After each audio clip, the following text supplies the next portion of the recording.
چونکہ حج بڑی عبادت ہے، ثقیل عبادت ہے، سرمایہ بھی بہت زیادہ چاہیے، وقت بھی بہت زیادہ مطلوب ہے، اسی لیے صاحب استطاعت پر بھی زندگی میں ایک ہی مرتبہ حج کی عبادت فرض کی گئی ہے، ایک ہی مرتبہ زندگی کے اندر۔ نماز دن میں 5 مرتبہ پڑھتے ہیں، روزہ آپ سال میں پورے مہینے رکھتے ہیں، زکوٰۃ جو صاحب استطاعت ہے ہر سال دیتا ہے، لیکن حج کی عبادت صاحب استطاعت صاحب مال زندگی میں ایک ہی مرتبہ اس پر فرض کی گئی ہے۔ مسند احمد، نسائی اور سنن دارمی کی ایک روایت ہے،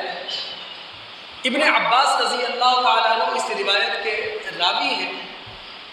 وہ کہتے ہیں کہ نبی علیہ الصلوۃ والسلام نے لوگوں کے مجمع میں یہ بات کہی، یا ایھا الناس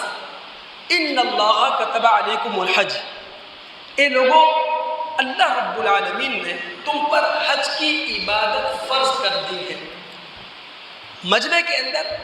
ایک صحابی بیٹھے تھے جن کا نام اقرا بن حابس رضی اللہ تعالیٰ عنہ،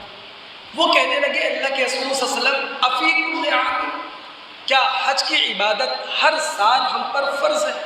تو پھر نبی علیہ الصلوۃ والسلام نے فرمایا تھا کہ اگر میں کہہ دوں نعم کہ ہاں ہر سال حج کی عبادت فرض ہے، فوجبت، یہ واجب ہو جائے گی، لازم ہو جائے گی،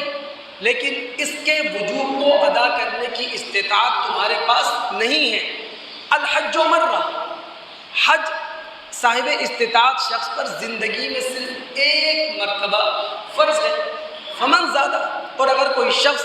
ایک سے زیادہ حج کرتا ہے فتطوع، تو پھر یہ نفلی عبادت کے طور پر حج کی ادائیگی ہوگی۔